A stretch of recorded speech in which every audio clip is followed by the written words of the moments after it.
Covid को लेकर देश में आज से यानी गुरुवार से ही पाबंदियां शुरू होने जा रही हैं। जी हां, केंद्रीय स्वास्थ्य मंत्री मनसुख मांडविया ने ये जानकारी दी है। उन्होंने कहा कि हम लापरवाह नहीं हो सकते, तत्काल एक्शन लेना होगा। एक इंटरव्यू में मांडविया ने बताया कि चीन की हालत तो बेहद खराब ही है। साथ ही उन्होंने ये भी भरोसा जताया कि पिछली बार भी हमने बाकी देशों के मुकाबले कोविड को बेहतर तरीके से टैकल किया था। हमारे पास अनुभव है, इसलिए इस बार भी अच्छे से हैंडल कर सकते हैं। उन्होंने कहा कि चीन में श्मशानों में भीड़ है। दूसरी लहर में भी भारत की स्थिति खराब नहीं हुई थी जितनी चीन की अब हो गई। वहां जिस वायरस ने कहर बरपाया है वो और ज्यादा खतरनाक हो रहा है। उन्होंने कहा कि हम देश में गुरुवार से ही जरूरी पाबंदियां लगाना शुरू कर रहे हैं। विदेश से आने वाले यात्रियों का कोरोना टेस्ट किया जाएगा, यानी कि RT-PCR टेस्ट होगा। एयरपोर्ट पर रैंडम चेकिंग भी की जाएगी। इस बार भी हम वैसे ही काम करेंगे जैसे हमने पहले कोविड को हैंडल करने के लिए किया था। उन्होंने ये भी कहा कि भारत को घबराने की जरूरत नहीं है, लेकिन गंभीरता बेहद जरूरी है। हमें अब हर स्तर पर सतर्क रहना होगा। उन्होंने ये भी कहा कि हम वायरस को ट्रैक कर रहे हैं। एयरपोर्ट पर जांच शुरू करने का फैसला इसी वजह से किया गया है। वायरस कैसे अपना रूप बदल रहा है और इसका क्या असर हो रहा है, इसकी सटीक जानकारी हमें है। उन्होंने ये भी कहा कि भारत में इस तरीके के केस आ रहे हैं, ये बात भी सच है,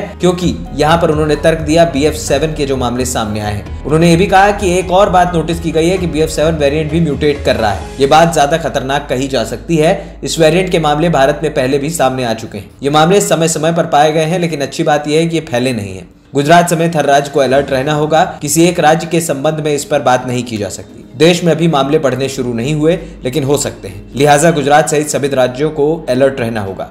उन्होंने ये भी कहा कि केंद्र सरकार की समीक्षा बैठक आज ही होगी। इसके अलावा सचिव स्तर पर राज्यों के साथ बैठकें शुरू हो गई हैं। हम सभी राज्यों के स्वास्थ्य मंत्रियों के साथ बैठक कर ट्रेसिंग, इलाज, जीनोम सीक्वेंसिंग पर जोर देंगे। फिलहाल सभी राज्यों को जीनोम सीक्वेंसिंग बढ़ाने के लिए अलर्ट कर दिया गया है, जो किस वेरिएंट से कोविड हुआ है इसका पता लगाती है। उन्होंने ये भी कहा कि चीन की वैक्सीन फिलहाल फेल हो गई है। चीन ने लंबे समय से जीरो कोविड नीति लागू की थी। 2 साल तक लोगों को घर में रखा गया। लोग बाहर नहीं निकल रहे थे और थके हुए थे। अब बहुत ठंड है, फिलहाल अस्पताल में जगह नहीं है। अस्पताल में भर्ती कराने के लिए सड़क पर 4 घंटे लाइन लगती रहती है। लाइन में लगे लोग अलग मर रहे हैं और अस्पताल में जो भर्ती हैं वो अलग से मर रहे हैं। उन्होंने ये भी कहा कि दूसरी लहर में हमारी स्थिति बेहतर थी, चीन के हालात अभी उससे भी खराब है, लोग मर रहे हैं। उन्होंने ये भी कहा कि हमने दुनिया के अन्य देशों की तुलना में कोविड को बेहतर तरीके से हैंडल किया। हमारे पास इसका अनुभव है और हमारे पास इसकी वैक्सीन भी है। हम जरूरत के मुताबिक तत्काल कार्रवाई करेंगे। अभी के हालात और पुराने तजुर्बे को ध्यान में रखते हुए हम लापरवाह बिल्कुल नहीं हो सकते। ANP टाइम्स की रिपोर्ट।